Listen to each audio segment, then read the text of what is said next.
నమో శ్రీ కార్తీక దామోదరాయ నమః. ఓం శ్రీ గణేశాయ నమః. కార్తీక మహత్యం పారాయణం 12వ రోజు పారాయణం ప్రారంభం. ఈ యొక్క కార్తీక మాసంలోని 30 రోజులు కూడా పర్వదినాలే. అందులో కార్తీక మాసంలో ఏకాదశి, ద్వాదశి, త్రయోదశి, చతుర్దశి, పౌర్ణమి చాలా పవిత్రమైనటువంటి రోజులు. ఇటువంటి రోజుల్లో ద్వాదశి ఇంకా అన్నిటికంటే కూడా చాలా పవిత్రమైనటువంటిది. ఈ ద్వాదశిని గురించి ఆత్రి మహాముని అగస్త్య మహామునికి చెప్తూ ఉన్నాడు. ఆత్రి మహాముని ఏం చెప్తున్నాడు? అగస్త్య, కార్తీక మాస శుక్ల ద్వాదశిని హరిబోధిని అని కూడా అంటారు. ఈ ఒక్క పర్వతిథి వ్రతాచరణ చేస్తే అన్ని తీర్థాలలోనూ స్నానం చేసిన, యజ్ఞాలను ఆచరించిన కలిగే పుణ్యం ప్రాప్తిస్తుంది. విష్ణువు పట్ల, ఏకాదశి పట్ల భక్తిని కలిగిస్తుంది. ఇది ద్వాదశి వ్రతం ఎలా అంటే సూర్య చంద్ర గ్రహణ పర్వాల కంటే కూడా గొప్పది. ఏకాదశి కంటే కూడా 100 రెట్లు మహిమాన్వితమైనటువంటిది. ద్వాదశి నాడు ఏ పుణ్యం చేసినా, పాపం చేసినా అది 1,000,000 రెట్లుగా పరిణమిస్తుంది. అంటే ద్వాదశి నాడు ఒక వ్యక్తికి అన్నదానం చేసినట్టయితే 1,000,000 మందికి అన్నదానం చేసిన పుణ్యము, ఒక మెతుకు దొంగిలించినట్టయితే 1,000,000 మెతుకులు దొంగిలించినటువంటి పాపం కలుగుతుంది. ఒకవేళ ఏ రోజుకైనా ద్వాదశి గడియలు తక్కువగా ఉన్న పక్షంలో ఆ స్వల్ప సమయంలోనైనా సరే పారణకు ఉపయోగించాలి. ఆ సమయాన్ని ద్వాదశి దాటిన తర్వాత పారణం పనికిరాదు. పారణం అంటే భోజనం. ఏకాదశి నాడు ఎవరైతే ఉపవాస దీక్షను చేస్తారో వారు ద్వాదశి నాడు తప్పకుండా ద్వాదశి గడియలు ఉన్నప్పుడు మాత్రమే పారణం చేయాలి, అంటే భోజనం చేయాలి. దాని గురించినటువంటి కథను, మీకు ఒక కథను నేను ఇప్పుడు చెప్తాను. అది అంబరీషుని కథ. ద్వాదశి వ్రతాచరణ తత్పరుడు, పరమ భాగవతోత్తముడు అయినటువంటి అంబరీషుడనే ఒక మహారాజు ఒకానొక కార్తీక శుద్ధ ఏకాదశి నాడు ఉపవసించి మరునాడు ద్వాదశి గడియలు స్వల్పంగా ఉండడం వలన తిథి దాటకుండానే పారణ చేయాలనుకున్నాడు. అదే సమయంలో దుర్వాస మహర్షి అక్కడికి వచ్చి ఆనాటి ఆతిథ్యంలో తనకు కూడా భోజనమును పెట్టవలసిందిగా కోరాడు. అంబరీషుడు ఆయనను ద్వాదశి పారణకు ఆహ్వానించాడు. తక్షణమే దుర్వాసుడు ఏం చేశాడంటే, నేను తొందరగా స్నానం చేసి వస్తానని నదికి వెళ్ళాడు. అలా వెళ్ళినటువంటి దుర్వాస మహాముని ఎంతసేపటికి మళ్ళీ రాకపోవడంతో అంబరీషుడు ఆతృతపడ్డాడు. ఆ రోజున ద్వాదశి గడియలు అతి స్వల్పంగా ఉన్నాయి, కాలాతిక్రమణం కాకూడదు, ఆలోపే పారణ చెయ్యాలి. అతిథి వచ్చే వరకు ఆగడం గృహస్థ ధర్మం, దాన్ని వదలలేడు. ద్వాదశి దాటకుండా పారణ చేయడం కూడా ఈ వ్రతం యొక్క ధర్మం, దీనిని వదులుకోలేడు. అందువల్ల ద్వాదశి వ్రతాన్ని ఉల్లంఘించిన వాడు విష్ణు భక్తిని విసర్జించిన వాడవుతాడు. ఏకాదశి నాడు ఉపవాసం చేయకపోతే ఎంత పాపం కలుగుతుందో, ద్వాదశి నాడు పారణ చేయకపోయినా అంతకు రెట్టింపు పాపం కలుగుతుంది. అంతేకాదు, ఒక్క ద్వాదశి పారణ అతిక్రమణ వల్ల ఆనాటి వ్రతఫలంతో పాటుగా ఇంకా అంతఃపూర్వం చేసినటువంటి 12 ద్వాదశి పారణ వల్ల కలిగే మహాపుణ్యం కూడా హరించుకుపోతుంది. జన్మ జన్మాంతర పుణ్యబలం క్షీణిస్తుంది. అన్నిటికన్నా ముఖ్యమైనది ద్వాదశతి క్రమణం వలన విష్ణు విరోధ భీతి ఏర్పడుతుంది. అందువల్లనే ద్వాదశి పారణ చేయడమే కర్తవ్యం. తద్వారా సంక్రమించే బ్రాహ్మణ శాపం వల్ల కల్పాంత దుఃఖమే కలుగును కాక, అయినప్పటికీ హరిభక్తిని నిలుపుకున్నట్టయితే కలగబోయే కష్టాలను ఆ కమలనాథుడే కడతేరుస్తాడు అని ఇలా తన మనసులో అనుకొని, ఎందుకైనా మంచిదనుకుని వేదాంగాలు చదివినటువంటి ఋషివర్లను అడుగుతూ ఉన్నాడు. ఓ వేదస్వరూపులైన ఓ విప్రులారా, నాకు చాలా సందిగ్ధంగా ఉంది, మీరు నాకు ఈ రెండిటిలో ఏదో ఒక ఉపాయాన్ని చెప్పండి అని అడిగారు. వాళ్ళందరూ మనసులోనే స్మృతి శాస్త్ర పురాణాలన్నిటిని కూడా మననం చేసుకొని, మహారాజా, సర్వేశ్వరుడైనటువంటి ఆ భగవంతుడు సమస్త జీవులయందు నా జఠరాగ్ని రూపంలో నిక్షిప్తమై ఉన్నాడు. ఆ జఠరాగ్ని ప్రాణవాయువు చేత ప్రజ్వలింప చేయడం వల్లనే జీవులకు ఆకలి కలుగుతుంది. దానినే తాపమే క్షుప్తి పాసా బాధగా చెప్పబడుతూ ఉంది. కాబట్టి యుక్తాహారం చేత ఆ అగ్నిని పూజించి శాంతింప చేయడమే జీవుల యొక్క లక్షణం. కాబట్టి మీరు తక్షణమే పారణను స్వీకరించనన్న స్వీకరించండి, లేదంటే మరి 2 కూడా సమానమైనవిగా ఉన్నాయి. తమ ఇంటికి వచ్చిన వాడు శూద్రుడైనా చండాలుడైనా సరే ఆ అతిథిని వదిలి గృహస్థు భోజనం చేయకూడదు.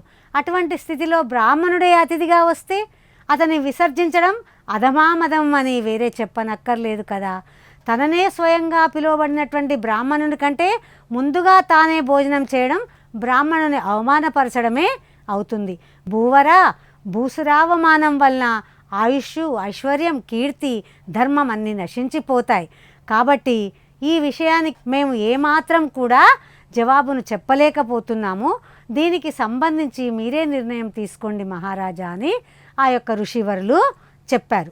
కానీ ఈ బ్రాహ్మణతిథి కంటే ముందుగా భూజించడం కూడా కీర్తికరమైనది కాదు. ధరణిపాల ద్వాదశి పారణ పరిత్యాగం వలన తూర్వ దినమైన ఏకాదశి ఉపవాసానికి భంగం కలుగుతుంది. ఈ ఏకాదశి వ్రతభంగానికి ప్రాయశ్చిత్తం అనేదే లేదు. ఇట్లు బ్రాహ్మణాతిథిని అతిక్రమించడం వల్ల కూడా విప్రవ పరాభవమే జరుగుతుంది. రెండూ సమతూకమైనవే. అందుకే ఈ విషయమై మీరే ఆలోచించండి అని చెప్పారు. దుర్వాసుడు వచ్చే వరకు ఆగాలో వద్దో మీదే నిర్ణయించుకోండి అని చెప్పాడనమాట. చెప్పగానే అతడు ఆలోచిస్తూ ఉన్నాడు. రాజు అంబరీష మహారాజు ఆలోచిస్తూ, నేను పారణం చేయకపోతే విష్ణు భక్తిని త్యజించినట్టు అవుతుంది, నాకు జన్మజన్మల పుణ్యం కూడా నశిస్తుంది, కాబట్టి నేను ఇప్పుడు జలంతో పారణ చేస్తాను అనుకున్నాడు. నేనిప్పుడు కొంచెం జలం చేత పారణం చేసేదను అని రాజు నిశ్చయించి జలం చేత పారణ చేశాడు. అంతలో దుర్వాస మహర్షి అతి కోపంతో వచ్చి అంబరీష మహారాజును చూసి, ఓ రాజా, అతిథిగా వచ్చిన నన్ను విడిచి శాస్త్ర మర్యాదను కూడా వదిలి దుర్బుద్ధితో నీవు ద్వాదశి పారణ చేశావు. ఓరి, నీవెట్లా హరిభక్తుడవవుతావు? ఓరి మంధుడా, బ్రాహ్మణులను తిరస్కరించవచ్చునా? బ్రాహ్మణ విషయమందును హరి విషయమందును నీకంటే పాపాత్ముడే లేడు. నీవు ధర్మకంటకుడ వైనావు. ఇలా దుర్వాసుడు పలకగానే అంబరీషుడు భయంతో వణికిపోతూ తలను వంచి నమస్కరిస్తూ ప్రార్థిస్తున్నాడు. నిన్ను శరణు వేడుతున్నాను, రక్షింపమని కోరాడు. పాదాల పైబడి ప్రార్థించుచున్న రాజును చూసి కఠినుడైనటువంటి దుర్వాసనుడు ఎడమకాలితో తన్ని ఇట్లనెను, రాజా, నేను దయగలవాడిని కాను, నాకు శాంతి లేదు, ఓర్పులేని వానికి ఆలయమైతిని నేను. ఇతర మునులు కోపితులైన తిరిగి ప్రార్థించిన శాంతి వహింతురు, కానీ నాకు కోపం తెప్పించినందులకు శాపం ఇవ్వక నేను శాంతించు వాడను కాను అని పలికి శాంతమిచ్చను. నేను శాస్త్రాదవేదిని కనుక విచారించి జలముతో పారణము చేసితినన్న గర్వంతో నన్ను నీవు నిర్లక్ష్యము చేసితివి. అందుకే నీకు 10 జన్మలుగా శాపాన్ని ఇచ్చుచున్నాను. అవి ఏంటివి? మచ్చము, కూర్మము, వరహము, వికృతముఖుడు, ఇలా 10 జన్మలుగా శాపాన్ని దుర్వాస మహాముని అంబరీషునికి శాపంగా ఇచ్చాడు. ఇలా శాపిస్తున్నటువంటి సమయంలో శ్రీ మహావిష్ణువు ఆలోచించి ఇంకా ఏదో శాపం ఇవ్వడానికి అంబరీషుడు నోరు తెరిచాడు. అప్పుడు శ్రీ మహావిష్ణువు అనుకున్నాడు, ఇంకా నేను భక్తుణ్ణి కాపాడుకోకపోతే తప్పకుండా ఈ అంబరీషుణ్ణి శాపిస్తాడు, బ్రాహ్మణుల యొక్క శాపం వృధా కాకూడదు, కాబట్టి ఈ శాపాన్ని నేనే భరిస్తాను అని హుటాహుటిగా అతడు వెళ్ళాడు. శ్రీహరి తన భక్తుడైన అంబరీషుని కాపాడనించి దుర్వాసుడిచ్చిన శాపంను తను గ్రహించి దుర్వాసుని అక్రమాలకు తగిన శిక్ష విధించదలిచి తన సుదర్శన చక్రాన్ని పంపాడు. ఆ సుదర్శన చక్రం వెళ్ళి ఒక అంబరీషునికి దుర్వాసునికి మధ్యగా నిలబడింది. ఓ జగదేక శరణ్యమా, జగదేక వీరం అయినటువంటి సుదర్శన చక్రము రివ్వున దుర్వాసుని వంకగా కదిలింది. దివ్యకాంతి ప్రభావి శోభితమైనటువంటి తన వంకగా కదిలి రావడాన్ని చూడగానే దుర్వాసుడు తుల్లిపడ్డాడు. ఆ చక్రానికి చిక్కకూడదని భూచక్రమంతా కూడా క్షణాల మీద పరిభ్రమించసాగాడు. అయినా సుదర్శన చక్రం అతగాడిని తరుముతూనే ఉంది. భీతావహుడైనటువంటి దుర్వాసనుడు వశిష్ఠాది బ్రహ్మర్షులని, ఇంద్రాది అష్టదిక్పాలకులని, చివరికి శివుడిని, బ్రహ్మలని కూడా శరణు కోరాడు. కానీ అతని వెనకాలే మహాగ్ని జ్వాలాయుతంగా వస్తున్న విష్ణు చక్రాన్ని చూసి ఎవరికి వారే తప్పుకున్నారే తప్ప విడిచి తెగించి ఎవ్వరూ అభయాన్ని ఇవ్వలేదు. ఆ విధంగా ప్రాణభీతుడైనటువంటి దుర్వాసరుడు సంభవిత లోకాలన్నీ సంచరించి చిట్ట చివరిగా చక్రపాణి అయిన శ్రీ మహావిష్ణువు లోకాన్ని చేరుకున్నాడు. హే బ్రాహ్మణ ప్రియ, మాధవ, గోవింద, మధుసూదన, కోటి సూర్యకాంతులతో సమానమైనటువంటి వాడ, వేడిని కలిగిన నీ సుదర్శన చక్రము నన్ను చంపడానికై వస్తూ ఉంది. బ్రాహ్మణ పాదముద్ర సుశోభిత మనోరస్కుడవైన నువ్వే నన్ను ఆపద నుంచి కాపాడాలి అని ఘోషిస్తూ సర్వేశ్వరుడైనటువంటి ఆ శ్రీహరిని శరణు కోరాడు. విలాసంగా నవ్వాడు శ్రీ మహావిష్ణువు. దుర్వాస, ప్రపంచానికి నేను దైవాన్నైనా నాకు మాత్రం బ్రాహ్మణులే దైవాలు. కానీ నువ్వు సద్బ్రాహ్మణుడవై రుద్రాంశ సంభూతుడవై ఉండి కూడా అంబరీషుని అకారణంగా శపించావు. పారణకు వస్తానని చెప్పి స్నానానికి వెళ్ళిన నువ్వు సకాలంలో చేరుకోలేదు. ఆలస్యంగా రాదలుచుకున్న వాడివి నీ కోసం ఎదురు చూస్తున్నటువంటి అంబరీషుడికి 12 గడియలు గతించిపోకుండా పాలన చేయవలసిందిగా అనుమతి కూడా ఇవ్వలేదు. 12 దాటిపోవడానికి కొన్ని క్షణాలు మాత్రమే వ్యవధి ఉన్న సమయంలో వ్రతభంగానికి భయపడి మంచినీళ్లను తీసుకున్నాడే కానీ ఆకలితోనో నిన్ను అవమానించాలనో కాదు. కాబట్టి ఆత్రేయ, నువ్వెంత కఠినంగా మాట్లాడినా కూడా అతగాడు నిన్ను వినయపూర్వకంగా శాంతించమనే వేడుకున్నాడే కానీ కోపగించకోలేదు. అయినా సరే 10 దుర్భర జన్మలను పొందాలని శపించావు.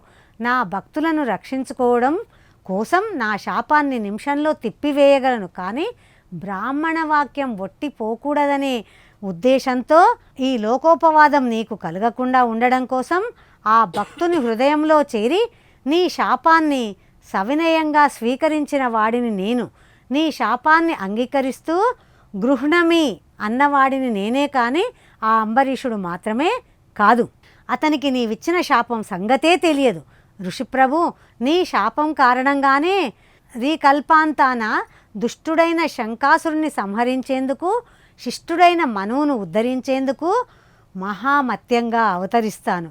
దేవదానవులు క్షీరసాగరాన్ని మదించే వేళ మందరగిరిని మూపిన ధరించడానికి కుదురుగా ఉండేందుకు గాను కూర్మావతారుడనవుతాను. భూమిని ఉద్ధరించేందుకు, హిరణ్యాక్షుణ్ణి చంపేందుకు వరహావతారాన్ని అవుతాను. హిరణ్యకశపుణ్ణి సంహరించడం కోసం వికృతాననం గల నరసింహరూపుడిగా అవతారం చెందుతాను. సర్వదేవతా సంరక్షణ కోసం ధర్మబలుడైనా కూడా దానవుడు గనక బలి అనేవాడిని శిక్షించేందుకు వామనుడునవుతాను. త్రేతాయుగంన జమదగ్ని కొడుకుగా పరశురాముణ్ణి అవుతాను. రావణ సంహానార్థమై ఆత్మజ్ఞాన శూన్యుడైన అంటే నేనే భగవంతుడనే దానిని మర్చిపోయి దశరథరాముడిగా అవతరిస్తాను. ద్వాపరంలో రాజ్యాధికారం లేకుండా బలరాముడికి తమ్ముడిగా కృష్ణుడిగా జన్మిస్తాను. కలియుగారంభమున పాపమోహము కొరకు పాషాండమత ప్రచారకుడై బుద్ధుడనే పేరున పుడతాను. ఈ యుగాంతాన శత్రుఘాతకులైన బ్రాహ్మణునిగా ప్రభావిస్తాను. దుర్వాస, నా ఈ దశావతారాలను, ఆయా అవతారాలలోని లీలలను ఎవ్వరు వినినా చదివినా తెలుసుకున్నా సర్వ పాపాలు పటాపంచమైపోతాయి. దేశకాల వయో అవస్థలను బట్టి వర్ణాశ్రమాలను అనుసరించి ధర్మము అనేక విధాలుగా వేదాలచే ప్రవచించబడి ఉంది. ఏకాదశి నాడు ఉపవాసం, 12 దాటకుండా పారణం అనేది విశ్వజనీయంగా భాషిస్తున్నాయి.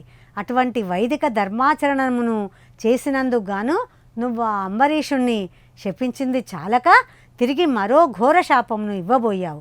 బ్రాహ్మణుడవైనటువంటి నీ వాక్యాన్ని సత్యము చేయడము, భక్తుడైన ఆ రాజును కాపాడుకోవడం రెండూ నా బాధ్యతలే. కావున పునఃశపించబోయే నిన్ను నివారించడానికే నా చక్రాన్ని నియమించాను అని తెలిపాడు. ఈ విధంగా 12వ రోజు నాటి పారాయణం సమాప్తం.